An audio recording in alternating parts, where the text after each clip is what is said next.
దేవునికి స్తోత్రం. ప్రియమైన దేవుని పిల్లలారా, దేవుని కుమారుడైన యేసుక్రీస్తు పుట్టినప్పుడు మరియమ్మ యోసేపులు ఆయనను దేవునికి ప్రతిష్ఠ చేసి వారు నజరేతుకు తిరిగి వచ్చారు. గలిలయలోని నజరేతును అనే ఊరికి వారు తిరిగి వచ్చారు. కనుక మనము దేవుని కుమారుడైన యేసుక్రీస్తుని గురించి ఇక్కడ వైద్యుడైన లూకా బయలుపరిచిన మాటలు మనం ధ్యానం చేసుకుందాం. లూకా సువార్త 40వ అధ్యాయము, లూకా సువార్త 2వ అధ్యాయము 40వ వచనం మనం చదువుకుందాం. లూకా వైద్యుడు, డాక్టర్. ఆయన దేవుని కుమారుడైన యేసుక్రీస్తుని గూర్చి మనకు చక్కగా బయలుపరుస్తూ ఉన్నాడు. మనం చదువుకుందాం. బాలుడు జ్ఞానముతో నిండుకొనుచు ఎదిగి బలము పొందుచుండెను. దేవుని దయ ఆయన మీద నుండెను. పస్కా పండుగప్పుడు ఆయన తల్లిదండ్రులు ఏటేటా యెరూషలేమునకు వెళ్ళుచుండువారు. ఆయన 12 ఏండ్ల వాడై ఉన్నప్పుడు ఆ పండుగ ఆచరించుటకై వాడుక చొప్పున వారు యెరూషలేముకు వెళ్ళిరి. ఆ దినములు తీరిన తరువాత వారు తిరిగి వెళ్ళుచుండగా బాలుడైన యేసు యెరూషలేములో నిలిచెను. ఆయన తల్లిదండ్రులు ఆ సంగతి ఎరుగక ఆయన సమూహంలో ఉన్నాడని తలంచి ఒక దిన ప్రయాణము సాగిపోయి తమ బంధువులలోనూ నెలవైన వారిలోనూ ఆయనను వెతుకుచుండిరి. ఆయన కనబడనందున ఆయనను వెతుకుచు యెరూషలేముకి తిరిగి వచ్చింది. కనుక ప్రియమైన దేవుని బిడ్డలారా, బాలుడుగా ఉన్నప్పుడు మరియమ్మ యోసేపులు గలిలయలోని నజరేతునకు తిరిగి వచ్చినప్పుడు బాలుడిని గురించి లూకా వైద్యుడైన లూకా బయలుపరిచిన మాటలు ఇవి. కనుక యేసుక్రీస్తుని గురించి, బాలుడైన యేసుక్రీస్తుని గురించి మనకు బయలుపరిచిన మాటలను మనం చదువుకుంటాం. బాలుడు జ్ఞానముతో నిండుకొనుచు ఎదిగి బలము పొందుచుండెను. దేవుని దయ ఆయన మీద ఉండెను. యేసు ప్రభు మీద ఎవరి దయ ఉంది? దేవుని దయ. దేవుడు ఎవరు? యెహోవా, సృష్టికర్త దేవుడైన యెహోవా దయ అంట ఆయన మరి యేసు మీద ఉన్నదంట. అంటే దేవుడు తన కుమారుని లోకానికి పంపించాడు గనక ఆయన దయాదాక్షిణ్యములు తన కుమారుని మీద, ఈ భూమి మీద పుట్టిన ఆయన కుమారుడి మీద ఆయన దయ ఉందంట. అందుకనే దేవుని దయ ఆయన మీద ఉండెను. బాలుడు జ్ఞానముతో నిండుకొనుచు ఎదిగి బలము పొందుచుండెను. దేవుని దయ ఆయన మీద ఉండెను. యేసు ప్రభు మీదంట దేవుని దయ ఉందంట. ఎందుకంటే లోకరక్షకుడిగా దేవుడే తన కుమారుని ఈ లోకానికి పంపించాడు. పరిశుద్ధాత్మ గర్భము ధరించి మరి బిడ్డను కన్నది, యేసును కన్నది. కనుక దేవుడే కన్యక ద్వారా పరిశుద్ధమైన గర్భములో నుంచి రావాలి, పరిశుద్ధుడు. అంతేగాని ప్రియమైన దేవుని బిడ్డలారా, పరిశుద్ధమైన ఆ గర్భములో నుంచి దేవుడే గల గర్భఫలాలు యెహోవా ఇచ్చు బహుమానము. గర్భఫలాలు యెహోవా ఇచ్చు బహుమానము. పెండ్లైన వాళ్ళందరికీ పిల్లలు పుట్టరు. దేవుడిస్తేనే ఆ గర్భఫలం పిల్లలు పుట్టేది. మరియమ్మ యోసేపులు ప్రదానం చేయబడ్డారు, కానీ ప్రియమైన దేవుని ఒకటి చేయలేదు వారిని. అందుని బట్టి దేవుడు మరియమ్మ యెహోవా సేవకురాలు కనుక ఆమె హృదయం దేవునికి బాగా నచ్చింది. పరిశుద్ధురాలు, ఆమె పవిత్రమైన కన్యక. అందుని బట్టి దేవుడు తన కుమారుని పరిశుద్ధాత్మ ద్వారా మరి ఆమె గర్భము ధరించింది. ఆ గర్భంలో నుంచి మరి శిశువు వచ్చాడు.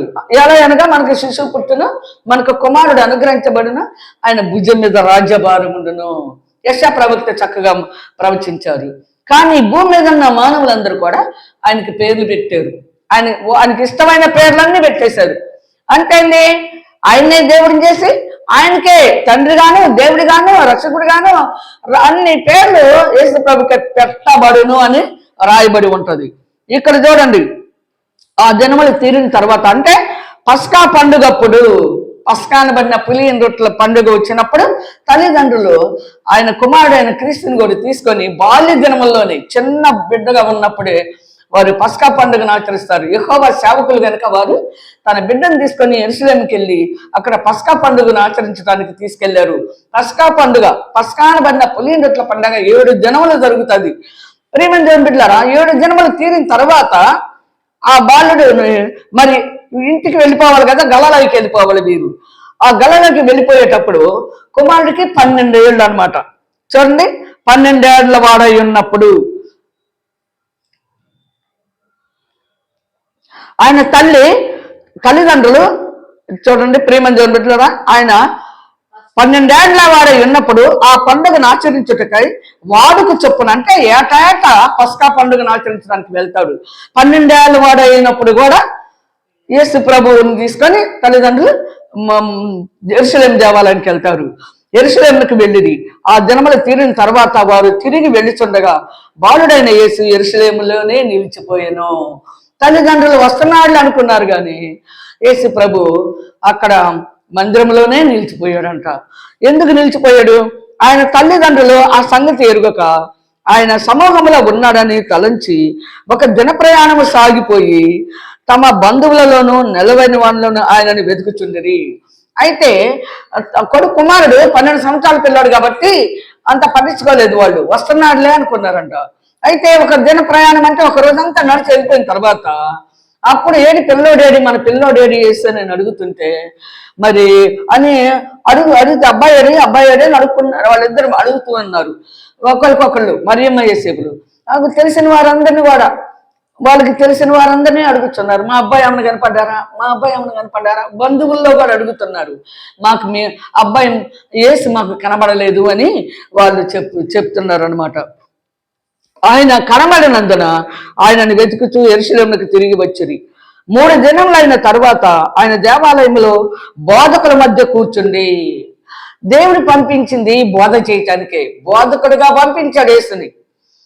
యేసు ప్రధాన యాజకుడు, బోధకుడుగా మనకు బోధించటానికి దేవుని యొక్క మార్గములన్నిటిలో నడుస్తూ ఆయన దేవుని సత్యాన్ని మనకు బయలుపరిచి మనకు బోధించటానికి దేవుడిని యెహోవా ఆయన కుమారుడైన క్రీస్తుని లోకానికి పంపించారు. కనుక ప్రియమైన దేవుని బిడ్డలారా, ఆయన మరి 3 జన్మలైన తర్వాత ఆయన దేవాలయంలో బోధకుల మధ్య కూర్చుండి వారి మాటలను ఆలకించుచు వారిని ప్రశ్నలు అడుగుచూ ఉండగా చూచిరి. పరిసయ్యులు, శాస్త్రులు ఉంటారు, వారే బోధకులు, వాళ్ళే ప్రధాన యాజకులు, వాళ్ళే బోధకులు అనమాట. ధర్మశాస్త్రాన్ని బోధించేవారు. ఆ యెరూషలేము దేవాలయంలో ధర్మశాస్త్రం బోధించే శాస్త్రులు పరిసయ్యుల దగ్గరికి పోయి కూర్చొని ఉన్నాడు. వాళ్ళని ప్రశ్నలు అడుగుతూ ఉన్నాడంట ఆ 12 ఏళ్ల వాడు అయినప్పుడే. కనుక వారు దేవుడైన యెహోవాని గురించి బోధిస్తారు, ధర్మశాస్త్రాన్ని గురించి బోధించేవారు. వారు అడుగుతా ఉన్నప్పుడు మరియమ్మ యోసేపులు తన కుమారుడు ఎత్తుకుంటూ వచ్చినప్పుడు అక్కడ బోధకుల మధ్య కూర్చొని వాళ్ళని ప్రశ్నలు అడుగుతూ చూసినప్పుడు చాలా ఆశ్చర్యపోయారంట. ఆయన మాటలు వినిన వారందరూ ఆయన ప్రజ్ఞకును ప్రత్యుత్తరములకును విస్మయం పొందిరి. ఆయన తల్లిదండ్రులు ఆయనను చూసి మిక్కిలి ఆశ్చర్యపడిరి. ఆయన తల్లి, కుమారుడా మమ్మల్ని ఎందుకు ఇలాగ చేసేదివి? ఇదిగో నీ తండ్రియు నేనును దుఃఖపడుచు నిన్ను వెతుకుచుంటమని ఆయనతో చెప్పగా, మరేం అంటుంది, కుమారుడా మమ్మల్ని ఎందుకు ఇలా చేసావు? నీ తండ్రి మేము నిన్ను వెతుకుచున్నామయ్యా అని మరి యేసు ప్రభుతో మాట్లాడుతున్నారు. ఆయన అంటున్నారు, యేసు ఆయన మీరేలా నన్ను వెతుకుచుంటివి? నేను నా తండ్రి పనుల మీద ఉండవలనని మీరు ఎరగరా అని వారితో చెప్పాను. నా తండ్రి, పరలోకమందున్న నా తండ్రి నన్ను ఎందుకు పంపించాడంటే ఆయన రాజ్య సువార్తను ప్రకటించటానికే, ఆయన మార్గములలో నేను నడిపించటానికే. మోషే నియమించిన ధర్మశాస్త్రం ప్రకారం దేవుడు మోషే ద్వారా బయలుపరిచిన పండగలను యేసు ప్రభు ఆచరించడానికి యెరూషలేముకి వెళ్ళి అక్కడ చూడండి నా తండ్రి పనుల మీద ఉండవలనని మీరు ఎరగరా అని తల్లిదండ్రులతో చెప్తున్నాడు. చూడండి, ఎరగరా అని వారితో చెప్తున్నారు. అయితే ఆయన తమతో చెప్పిన మాట వారు గ్రహింపలేదు. అంతటా ఆయన వారితో కూడా బయలుదేరి నజరేతునకు వచ్చి వారికి లోబడి ఉండెను. తల్లిదండ్రులు కాబట్టి, శరీరపరంగా తల్లిదండ్రులు కాబట్టి, ఆత్మపరంగా తల్లిదండ్రులేమో దేవుడు, ధర్మశాస్త్రమే తల్లి, వాక్యమే తల్లి, దేవుడు తండ్రి. అందరికీ తండ్రి దేవుడు, అందరికీ తల్లి వాక్యమే. ఈ వాక్యానుసారంగా మనం నడిస్తేనే మనం తండ్రి రాజ్యానికి మనం వారసులం అవుతాం. తండ్రి పనుల మీద ఉండవలనని, నా తండ్రి పనుల మీద ఉండవలనని మీరు ఎరగరని వారి శారీర సంబంధమైన తల్లిదండ్రులతో మాట్లాడుతున్నాడు యేసు ప్రభు. అలా మాట్లాడిన తర్వాత వారి తల్లిదండ్రులకు లోబడి, శారీరపరమైన తల్లిదండ్రులకు లోబడి చక్కగా వారు చెప్పిన మాటల్లో ఇంటూ చక్కగా అంతటా ఆయన వారితో కూడా బయలుదేరి నజరేతునకు వచ్చెను. కనుక వారికి లోబడి ఉండెను. తల్లిదండ్రులకి లోబడి ఉన్నాడంట. ఇదిగో ప్రియమైన దేవుని బిడ్డలారా, అంతటా ఆయన వారితో కూడా బయలుదేరి నజరేతునకు వచ్చి వారికి లోబడి ఉండెను. ఆయన తల్లి ఈ సంగతులన్నిటినీ తన హృదయంలో భద్రము చేసుకొనెను. కన్యక గర్భవతి కుమార్ని కనును, అతనికి ఇమ్మానుయేలు పేరు పెట్టబడినని యెషయా ప్రవక్త ద్వారా బయలుపరిచాడు దేవుడైన యెహోవా. ఆ యెషయా ప్రవక్త ద్వారా బయలుపరిచిన ఆ యొక్క ప్రవచనము ఇక్కడ మరి కన్య అనేది గర్భం ధరిస్తుందని చెప్పిన ప్రకారము మరి మరియా గర్భం ధరించింది. యేసేపుతో ప్రదానం చేయబడినా వారు ఏకము కాలేదు, ప్రదానమే చేసుకుంది, ఎంగేజ్మెంట్ అయింది, వాళ్ళకి వివాహం కాలేదు. ఆ గర్భమును దేవుడు ఇష్టపడ్డాడు. ఆమె దేవుని సేవకురాలు, కన్యక కాబట్టి ఆ గర్భంలో పరిశుద్ధమైన గర్భంలో పరిశుద్ధుడు రావాలని దేవుడు ఆలోచించి ఆ గర్భంలోకి మరి శిశువును పంపించాడు. దేవుడు పరిశుద్ధాత్మను పంపించాడు. శరీరధారి అయి కృపాసత్య సంపూర్ణుడిగా మన మధ్యకు వచ్చేసాడు యేసు ప్రభు. కనుక ప్రియమైన దేవుని బిడ్డలారా, యేసు జ్ఞానమందును, వయసునందును, దేవుని దయందును, మనుషుల దయందును వర్ధిల్లుచుండెను. యేసు ప్రభు దేవుని దయందును, చూడండి, జ్ఞానమందును, మనుషుల దయందును, దేవుని దయందును వర్ధిల్లుచుండెను. అంటే అందరి దయా దాక్షిణ్యములు ఆయన మీద ఉన్నవి. వాళ్ళందరూ ప్రేమించారు కాబట్టి క్రీస్తు రక్షకుడిగా దేవుడు తన కుమారుని లోకాన్ని పంపించాడు గనక, లోక రక్షకుడిగా మన పాపభారం ఆయన భుజం మీద వేశాడు గనక, ఆయన కుమారుడి మీద భుజం మీద రాజ్యభారం వేశాడు కనుక మన పాపములకు పరిహారం చేయటానికి దేవుడు తన కుమారుని పంపించాడు అని వారందరూ కూడా మరి ఎంతో ప్రేమించారు.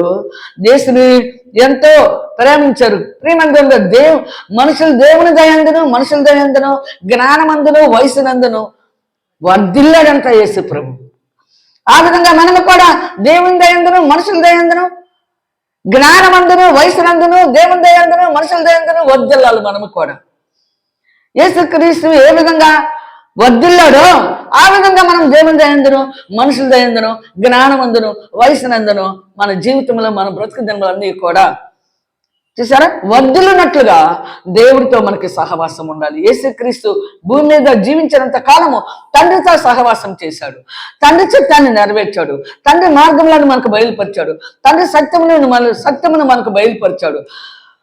నిత్య జీవమునకు వాసన చేయటానికి నా ద్వారా తప్ప తండ్రి రాజ్యానికి మీరు చేరరు అన్నాడు. కనుక నీవు నేను మనందరం కూడా యేసు ప్రభు ఈ భూమి మీద తండ్రి చిత్తం ఎలా నెరవేర్చాడు ఆ విధంగా మనం కూడా తండ్రి చిత్తం నెరవేర్చి నిత్య జీవమునకు వారసులగినట్లుగా మనము సిద్ధపడదాం. అనేక మందిని సిద్ధపరచుకుందాం. దేవుడు తన వాక్యము దీవించునుగాక. ఆమేన్, ఆమేన్.